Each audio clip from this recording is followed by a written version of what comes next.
Dennis Cheng, Vice President of Cardiac Diagnostic Solutions for Boston Scientific. Thank you so much for joining me on the future of MedTech. Hi, Kayleen. Thanks for having me. I'm super excited to be here today. I wanted to get your insights into what the future of artificial intelligence could look like. But before we do that, I kind of want to zoom back. Yeah. And, I understand your journey into MedTech, but why artificial intelligence? Like, how'd that come about? Yeah, so I was fortunate enough, about maybe 4 years ago, to join our cardiac diagnostics business. It's a growing business within Boston. It's one of our newer businesses. And really, with diagnostics, artificial intelligence is really sort of the underpinning of a lot of what we do. And so I like being on the cutting edge of things. And so this is a perfect spot for me. Well, so you don't normally hear, or at least from my experience, I don't usually hear that you came into artificial intelligence. Yeah. So it seems like Boston Scientific came first and then artificial intelligence Yeah. came after. So that's so interesting. Was it love at first sight when you started with the AI side? A little bit. And so, talking about my Boston journey a little bit. So most of Boston, our legacy is around therapeutics. How do we help treat a lot of the conditions for patients? And, as we've seen this space continue to evolve, I think where we saw future opportunity for the business was, how do we move upstream from the therapeutics? How do we help diagnose? How do we help connect those that might need our therapies most with our therapeutics? And so that was sort of a natural connection for diagnostics into therapeutics. So that's kind of how I got to diagnostics within Boston. I'm always kind of interested. Do you refer to artificial intelligence as AI internally, or do you use other terminology like digital health, connected health? Like, what do you use? Yeah, it's a great question. I mean, I think AI, or artificial intelligence, it's probably got a lot of definitions depending on who you ask. Other versions of it I've heard described as algorithms, machine learning, deep neural networks. And so I think AI is often sort of maybe the broad sort of category for all of those. And so I'd say within Boston, it's a combination of all those references, maybe depending on the specific application that we're referring to. Makes a lot of sense. It also helps lead into some of the challenges. Instead of bucketing it together, Yeah. Let's try to break it down. What are some of the challenges in AI or challenges in machine learning? Yeah. Break it down for me. Yeah, there's probably a handful of them. We're kind of early into the journey, I think, as an industry. I think part of it is AI has sort of that reputation of being a little bit of a black box. And so what actually is AI? How does AI come up with its output? And so I think it's sometimes harder to trust something if you don't fully understand it. So I think that's a little bit of the challenge that AI is working through right now. I think maybe a couple others that are related is, when we think about clinicians today, they get an overwhelming amount of data from imaging, from lab results, insurance claims. And then with the rise of consumer wearables, that's really sort of ballooned how much data is coming to clinicians and what they have to deal with. And so sometimes I think AI gets associated with that data deluge.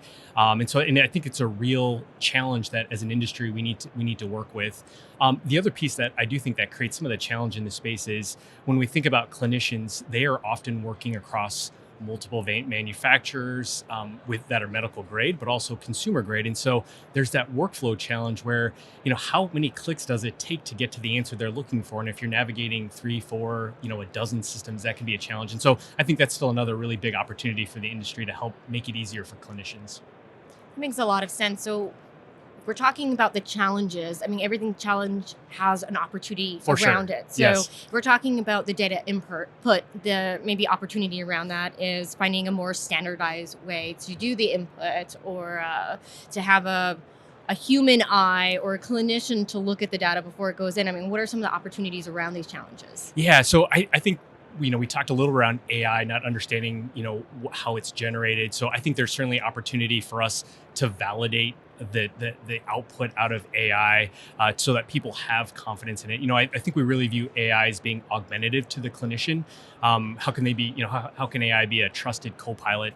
And so for us, for Boston, we recently had a study that helped validate our AI performance relative to how expert EPs might classify certain rhythms. And so the connection there was really strong. We were really pleased with the performance of our BeatLogic AI. And so I think those are examples as an industry we can do to help really kind of reaffirm confidence in the technologies that we have.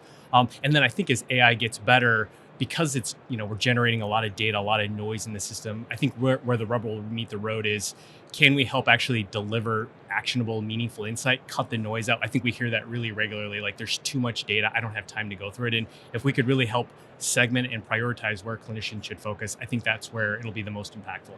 Well, I want to dig into that a little more. So the opportunity around the workflow. Yep. Where do you see that?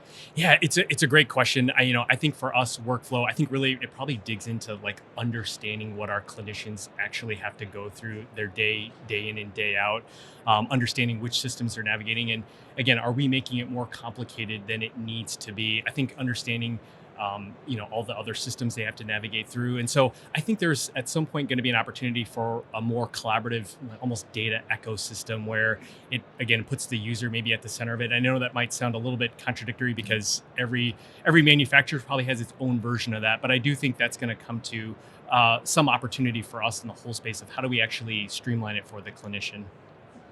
How do you think the industry is responding to artificial intelligence, the challenges, the opportunities? I mean, from your perspective, how have you seen the response? Yeah, it's. I think there's probably a spectrum. I think sometimes AI can be a bit of a kind of a fancy buzzword, and so I think that's probably one end of the spectrum. But I do think we've seen others in this space really try and validate it. And I think that's a really important part of gaining confidence for the AI in the system.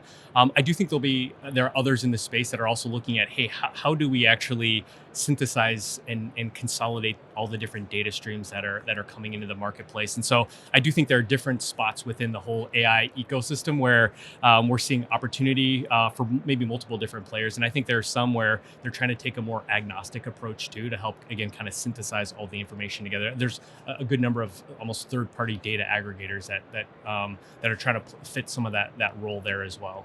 I mean, that's another layer of opportunity. Yes, for sure.